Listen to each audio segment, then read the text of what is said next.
सबसे पहले अपने गूगल क्रोम ब्राउज़र को ओपन करें और फिर किसी भी एनिमल का नाम लिख के सर्च करें।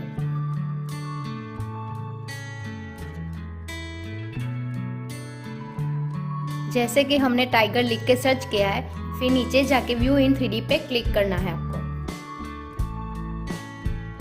और फिर आप देख रहे हो टाइगर का 3D व्यू आपके सामने ओपन हो जाएगा।